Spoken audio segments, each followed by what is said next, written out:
정말 충격적인 소식입니다. 이 일로 캐나다의 의료계가 발칵 뒤집어졌다고 하는데요. 이에 캐나다 보건국은 주요 인사, 의대 교수, 학회 임원들을 소집해 긴급회의를 했다고 합니다. 캐나다와 미국 주요 언론들은 대서특필하며 충격적 내용을 보도하고 있는데요. 이에 정부 관계자들 또한 긴급 상황에 들어갔다고 합니다. 도대체 무슨 일로 이 혼란이 시작되었을까요? 지금부터 그 이야기를 공개합니다. 안녕하세요. 저는 캐나다 토론토에서 국제의료 분쟁 전문 변호사로 일하고 있는 레이첼 밀러입니다. 일반적으로 의뢰인들은 제가 냉철하고 분석적이라고 평가하죠. 감정보다는 사실에 기반해 판단하는 성격이라 의료 분쟁에서 좋은 결과를 얻어왔습니다. 그런데 그날 제 인생에서 가장 두려운 순간이 찾아왔어요. 아침부터 딸아이 리아가 열이 나서 병원에 데려갔습니다. 처음엔 단순한 감기라고 생각했죠. 하지만 그날 이후로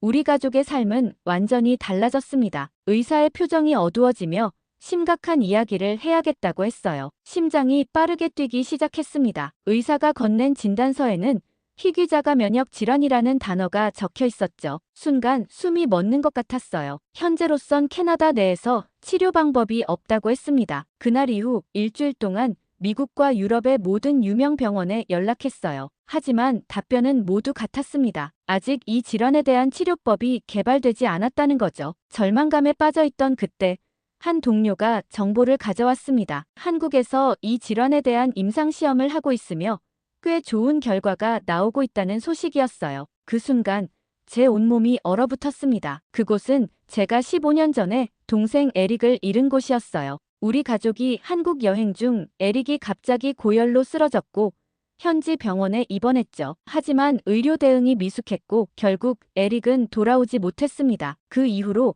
저는 한국을 비전문적이고 위험한 국가로 인식하게 됐어요. 즉각 거부했습니다. 한국만큼은 절대 안 된다고요. 동료의 눈에는 놀라움이 가득했지만 제 마음은 확고했죠. 집에 돌아와 리아의 방을 들여다봤어요. 고열에 시달리며 잠들어 있는 리아를 보니 가슴이 찢어질 것 같았습니다. 벽에 걸린 가족 사진 속 에릭의 모습이 눈에 들어왔죠. 행복하게 웃고 있는 모습이었어요. 에릭을 잃은 후로 매일 밤 그 아이를 생각했습니다. 이제는 리아마저 잃을까봐 두려움이 몰려왔어요. 책상에 앉아 노트북을 열고 리아의 병에 대해 더 조사했습니다. 밤새도록 찾아봤지만 희망은 보이지 않았어요. 마지막으로 한국의 임상시험에 대한 정보를 확인했죠. 눈물이 흘러내렸습니다. 다음 날 아침, 리아의 상태가 더 악화됐어요. 창백해진 얼굴로 저를 바라보며 한국에서 치료받을 수 있다는 이야기를 들었다고 했습니다. 제가 한국을 싫어하는 건 알지만 살고 싶다고 했어요. 그 순간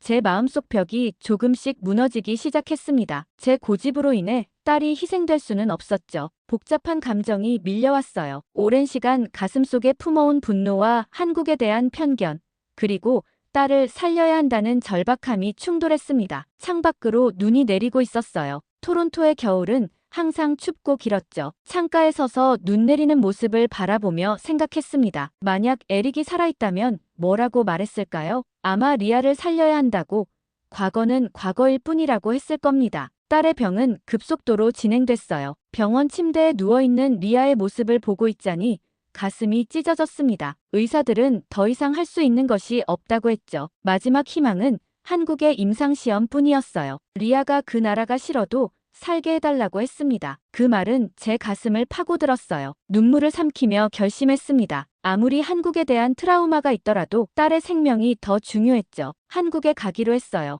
그 말을 하는 순간 모든 것이 흐릿해졌습니다. 꿈을 꾸는 것 같았어요. 하지만 이건 현실이었죠. 제 손에 쥐어진 항공권에는 인천행이라고 적혀 있었습니다. 비행기 안에서 창문 밖을 바라보며 15년 전의 기억이 떠올랐어요. 그때도 이렇게 비행기를 타고 한국으로 갔었죠. 행복한 가족 여행이었습니다. 하지만 돌아올 땐 에릭이 없었어요. 그 생각을 하니 갑자기 숨이 막혔습니다. 손에 땀이 배기 시작했어요. 옆자리에 앉은 승무원이 괜찮은지 물었고 억지로 미소를 지었습니다. 비행 시간 내내 한국에 대한 정보를 찾아봤어요. 15년이 지났으니 많이 달라졌겠죠? 하지만 마음속 깊은 곳에서는 여전히 불안함이 자리 잡고 있었습니다. 12시간의 비행 끝에 인천공항에 도착했어요. 에스컬레이터를 타고 내려오는 순간 갑자기 현기증이 났습니다. 여기가 바로 그곳이었죠. 15년 전 에릭과 함께 왔던 그 나라, 한국. 예상과 달리 공항은 매우 깨끗하고 정돈되어 있었어요. 자동화된 시스템들이 눈에 띄었습니다. 입국 심사대에서 영어로 대화가 가능했고 리아의 의료 상황을 설명하자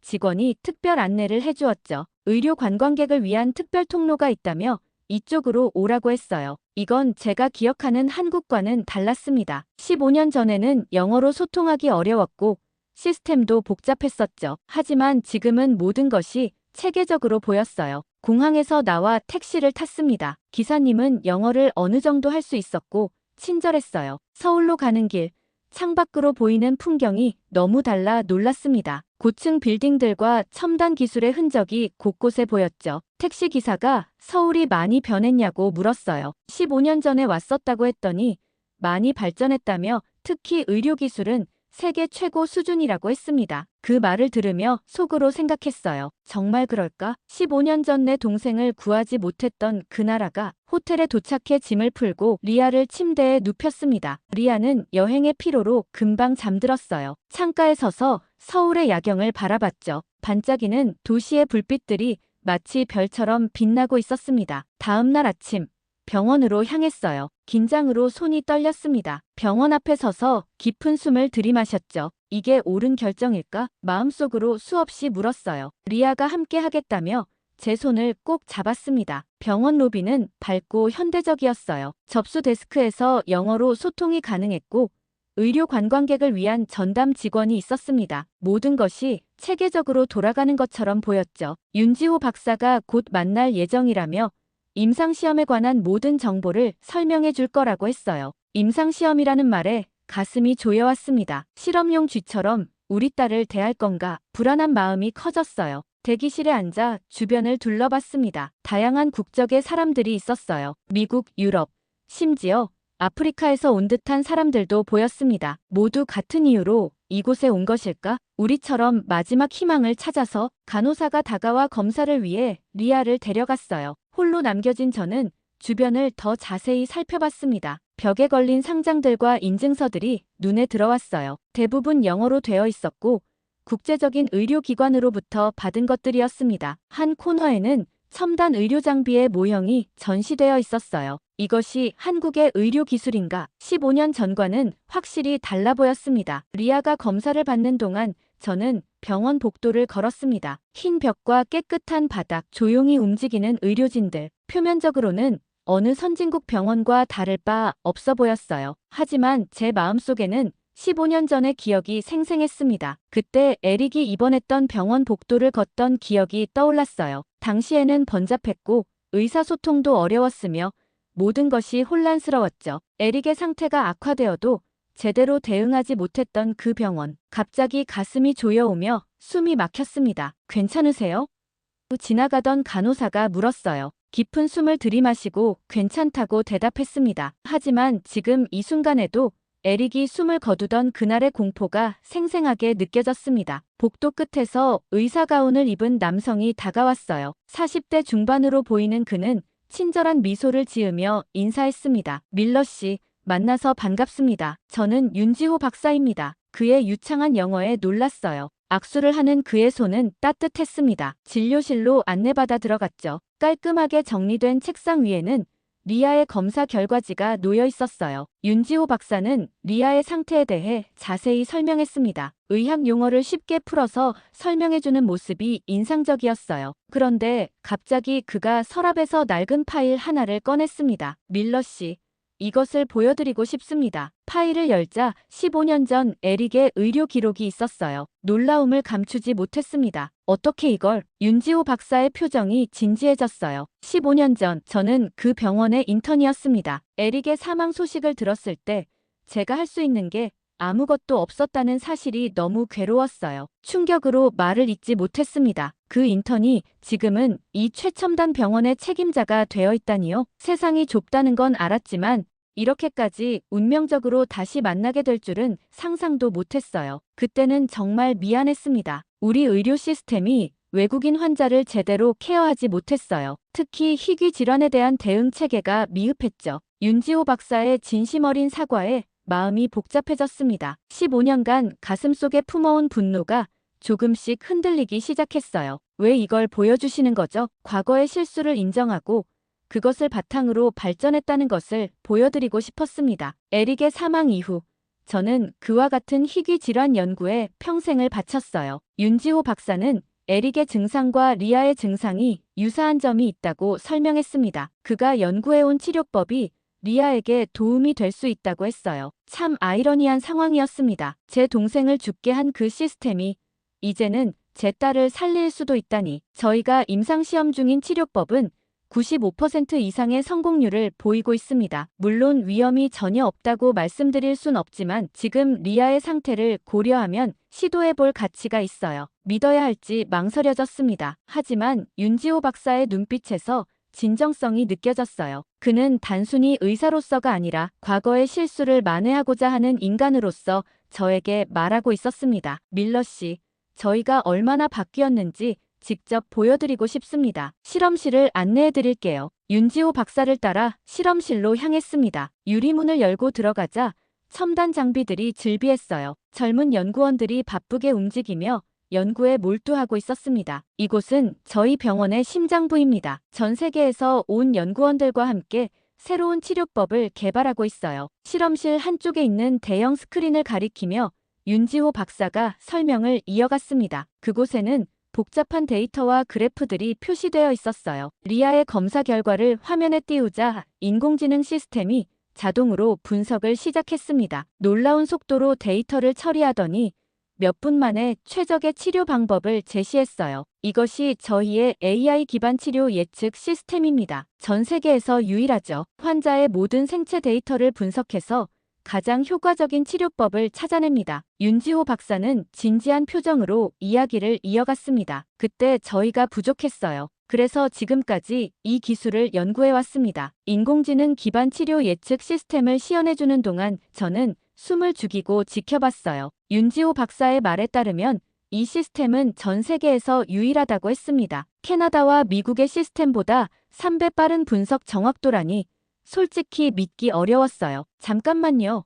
이게 어떻게 가능한가요? 캐나다에서는 일주일 넘게 걸리는 분석을 어떻게 몇 분 만에? 윤지호 박사는 미소를 지었습니다. 기술의 발전 속도가 다릅니다. 저희는 처음부터 다시 시작해야 했어요. 15년 전 에릭과 같은 환자들이 더 이상 생기지 않도록 화면에 표시된 리아의 치료 계획을 자세히 설명해 주었습니다. 특정 단백질을 타깃으로 하는 맞춤형 면역 치료법이었어요. 발병 원인부터 치료 방법까지 모든 것이 명확했습니다. 이런 치료법은 들어본 적이 없어요. 정말 안전한가요? 윤지호 박사는 고개를 끄덕였습니다. 이미 30명의 환자에게 적용했고 29명이 완전 회복했어요. 나머지 1명도 90% 이상 호전되었고요. 부작용도 거의 없었습니다. 의심이 들었지만 데이터는 명확했어요. 리아에게 희망이 생긴 것 같았습니다. 하지만 여전히 한국 의료 시스템에 대한 불신이 남아있었어요. 우린 실수를 반복하지 않기 위해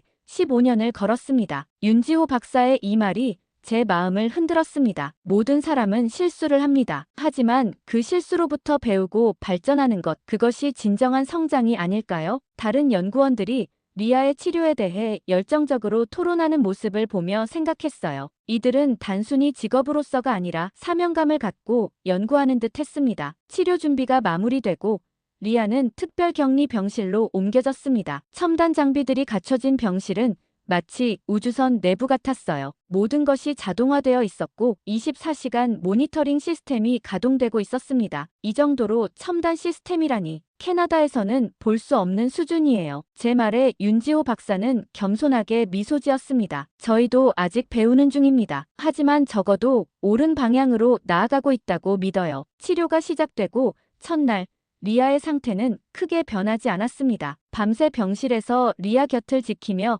불안한 마음으로 모니터링 화면을 쳐다봤어요. 과연 이 치료가 효과가 있을까? 만약 실패한다면, 또다시 사랑하는 사람을 이 나라에서 잃는다면. 다음 날 아침, 윤지호 박사와 의료진이 회진을 왔습니다. 리아의 혈액 검사 결과를 확인하더니 놀란 표정을 지었어요. 믿기 어렵군요. 염증 수치가 30% 감소했습니다. 이 속도라면. 의료진들은 서로 흥분된 표정으로 대화를 나눴어요. 저는 여전히 의심스러웠지만 리아의 얼굴에 약간의 혈색이 돌아온 것을 볼 수 있었습니다. 세 번째 날, 리아는 침대에서 일어나 앉을 수 있게 되었습니다. 일주일이 지나자 스스로 걷기 시작했어요. 모든 수치가 정상으로 돌아가고 있었습니다. 윤지호 박사는 치료 데이터를 자세히 분석했어요. 리아의 회복 속도가 예상보다 훨씬 빠릅니다. 이런 경우는 처음이에요. 호기심의 치료 장비에 대해 더 물어봤습니다. 윤지호 박사는 흥미로운 사실을 알려주었어요.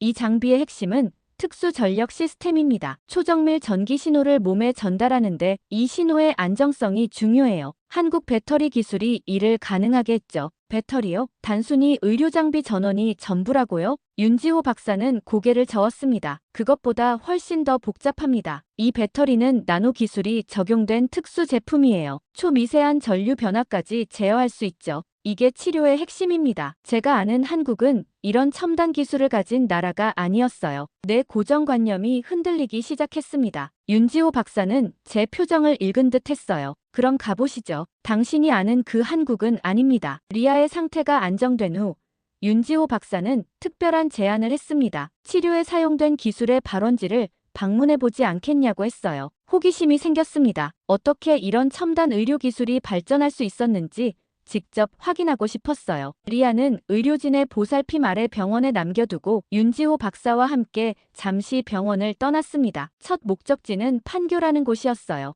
여기가 한국의 실리콘밸리입니다. 의료 AI 기술의 대부분이 이곳에서 개발되죠. 거대한 유리 건물들과 젊은 연구원들로 가득한 판교 테크노밸리를 둘러보면서 놀라지 않을 수 없었습니다. 소프트웨어부터 하드웨어까지 의료기술의 모든 영역이 이곳에서 연구되고 있었어요. 한 건물에 들어가자 대형 스크린에 인공지능 의료 진단 시스템이 시연되고 있었습니다. MRI 영상을 넣자마자 수초 내에 종양의 위치와 크기, 악성도까지 분석해내는 모습이 인상적이었어요. 이 AI는 전 세계 의료 데이터를 학습했습니다. 미국 NIH, 유럽의학협회의 데이터베이스보다 더 정확한 진단율을 보여주고 있어요. 다음으로 방문한 곳은 화성시에 있는 배터리 연구소였습니다. 이곳에서 의료 장비에 사용되는 특수 배터리가 개발되고 있었어요. 일반 배터리와 의료용 배터리는 완전히 다릅니다. 인체에 영향을 미치는 전류의 안정성과 정확성이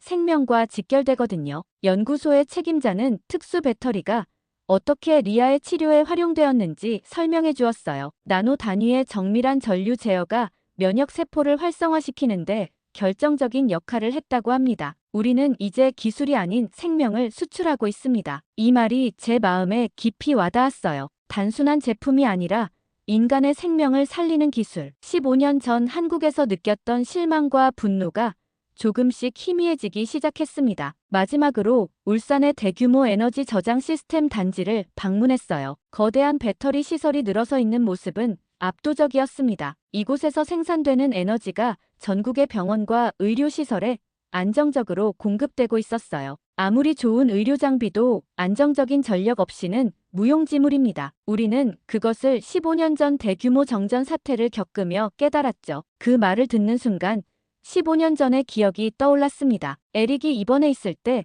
병원에 일시적인 정전이 있었어요. 그때 백업 시스템이 제대로 작동하지 않았고 그것이 에릭의 상태를 악화시켰던 거죠. 그래서 그 사건 이후 전력 시스템을 완전히 개선한 겁니까? 윤지호 박사는 고개를 끄덕였어요. 네. 이제 우리 병원들은 5중 백업 시스템을 갖추고 있습니다. 정전이 일어날 확률은 사실상 제로에 가깝죠. 점점 제 확신과 편견이 무너져 내리고 있었습니다. 실수로부터 배우고 더 나은 시스템을 구축한 이들의 노력이 느껴졌어요. 다음 날 윤지호 박사는 저를 더 깊은 기술의 세계로 안내했습니다. 첫 목적지는 대덕 연구단지였어요. 이곳은 한국의 첨단 과학 연구가 집중된 곳이었습니다. 연구소 내부는 마치 미래에서 온 듯한 모습이었어요. 연구원들은 3D 홀로그램을 통해 신약 개발 과정을 시뮬레이션하고 있었습니다. 분자 구조가 공중에 떠다니며 변형되는 모습이 신기했어요. 이 시스템으로 신약 개발 기간을 3분의 1로 단축시켰습니다. 예전에는 10년 이상 걸리던 과정이 이제는 3-4년 만에 가능해졌죠. 다음으로 방문한 곳은 의료용 로봇 연구소였어요. 초정밀 수술 로봇부터 환자 케어 로봇까지 다양한 기계들이 개발되고 있었습니다. 수술 로봇의 정밀도는 인간 의사의 손떨림을 완전히 제거합니다. 미세혈관이나 신경을 다룰 때 특히 중요하죠. 로봇이 시연하는 모습을 보며 생각했어요. 만약 15년 전 에릭이 이런 첨단 장비로 치료받았다면 어땠을까? 가슴이 아팠지만 동시에 이러한 발전으로 다른 생명들이 구해진다는 사실에 위안을 얻었습니다. 오후에는 의료 데이터 센터를 방문했어요. 이곳에서는 전국의 모든 병원에서 수집된 비식별 의료 데이터가 분석되고 있었습니다. 이 데이터를 기반으로 질병의 패턴을 예측하고 예방 시스템을 구축합니다. 특히 희귀 질환 연구에 큰 도움이 되고 있어요. 윤지호 박사는 에릭의 사례도 이 데이터베이스에 포함되어 있다고 말했습니다. 그의 데이터가 다른 환자들을 살리는 데 기여하고 있다는 사실이 새로운 의미로 다가왔어요. 마지막으로 방문한 곳은 AI 분석 시스템 개발 센터였습니다. 이곳에서는 환자의 유전자 정보와 생활 패턴, 약물 반응 등을 종합적으로 분석해 맞춤형 치료법을 제시하는 시스템을 개발하고 있었어요. 리아의 치료에도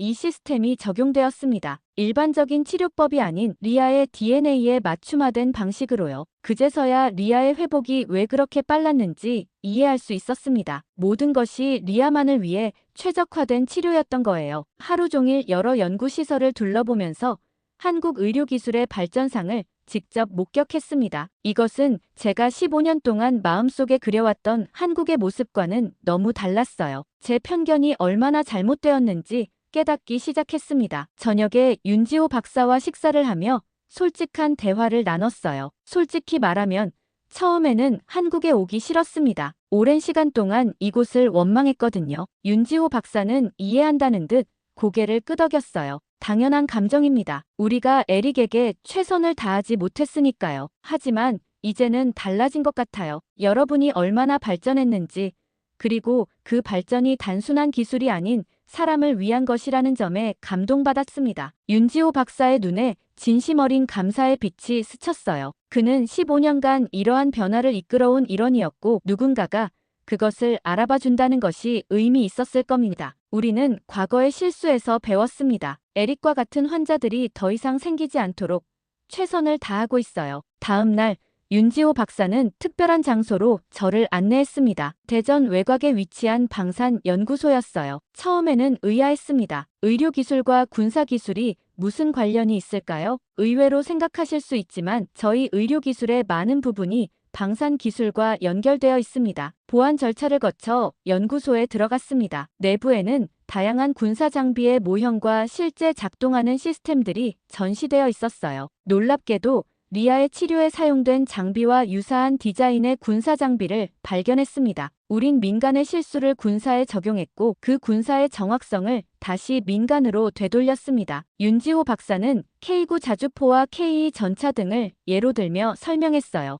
이 무기 체계들에 사용된 정밀 제어 기술이 의료 장비에도 동일하게 적용되었다는 겁니다. 군사 장비는 100% 정확해야 합니다. 오작동이 허용되지 않죠. 이 정확성과 안정성의 개념을 의료 장비에 적용했어요. 리아의 치료에 사용된 정밀 면역 조절 장치도 원래는 군사용 생화학 방어 시스템에서 파생되었다고 합니다. 적의 생화학 무기를 감지하고 중화하는 기술이 인체 내 면역 반응을 제어하는 데 응용된 거죠. 전쟁을 위한 기술이 생명을 구하는 데 쓰인다니 아이러니하네요. 윤지호 박사는 미소 지었습니다. 기술 자체에는 선과 악이 없습니다. 어떻게 활용하느냐가 중요하죠. 연구소의 한 구역에서는 특수 소재 개발이 진행되고 있었어요. 이 소재들은 극한의 환경에서도 안정적으로 작동하는 특성을 가지고 있었습니다. 윤지호 박사에 따르면 리아의 치료 장비에도 이러한 특수 소재가 사용되었다고 해요. 우주 개발에 사용되는 소재와 동일합니다. 방사선에 강하고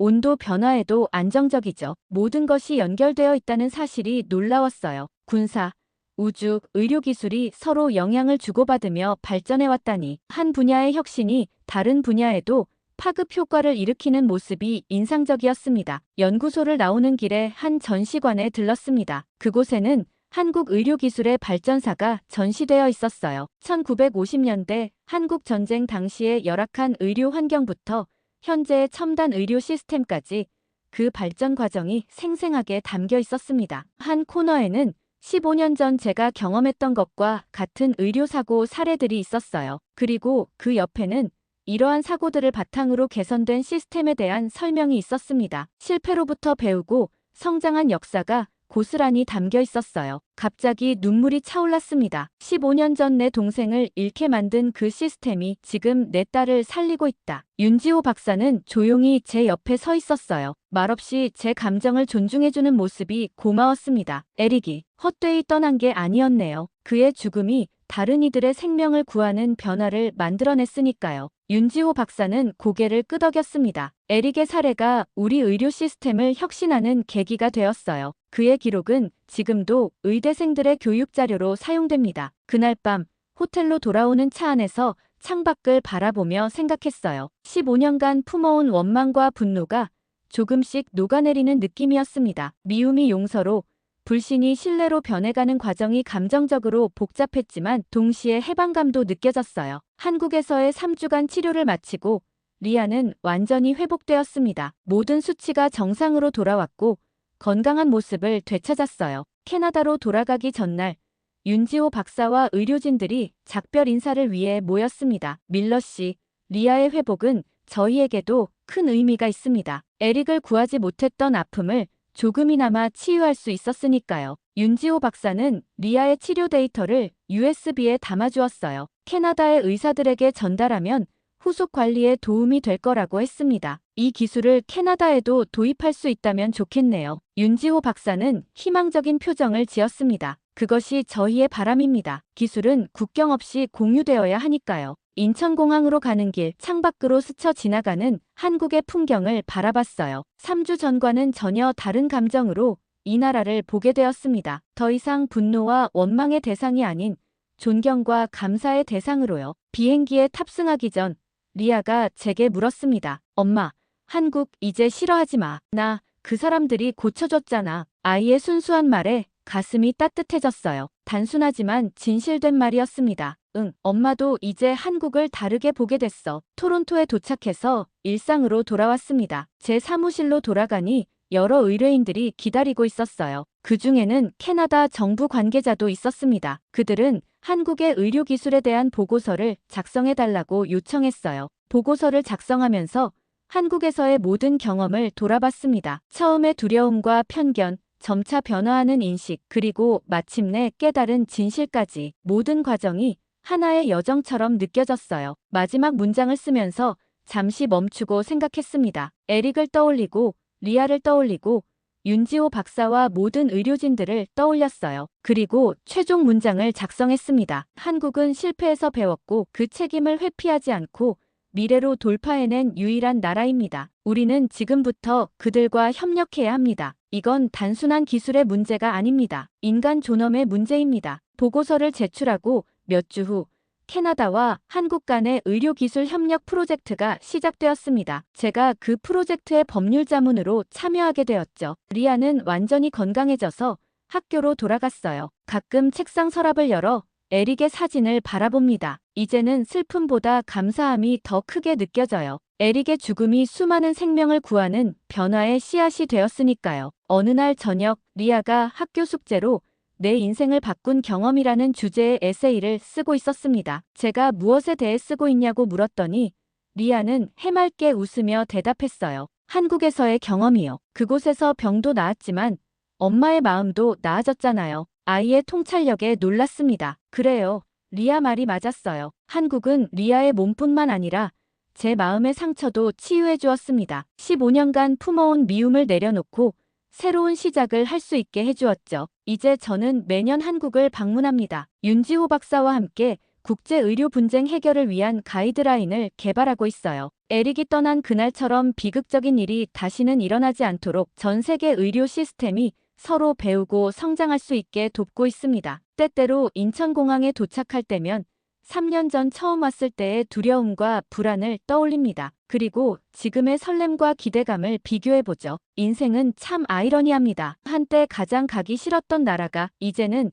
제 인생에서 가장 중요한 의미를 가진 곳이 되었으니까요. 리아는 이제 의대에 진학하겠다는 꿈을 갖게 되었습니다. 자신을 치료해준 의사들처럼 되고 싶다고 해요. 에릭의 사진 옆에는 이제 리아가 한국 의료진들과 찍은 사진이 함께 놓여 있습니다. 과거와 현재, 슬픔과 희망이 공존하는 모습이 제 인생의 여정을 완벽하게 보여주는 것 같아요. 엄마는 그 나라를 절대 용서 못했어. 한때 저는 그렇게 말했습니다. 하지만 이제는 다르게 말할 수 있어요. 엄마는 그 나라에서 새로운 희망을 찾았어.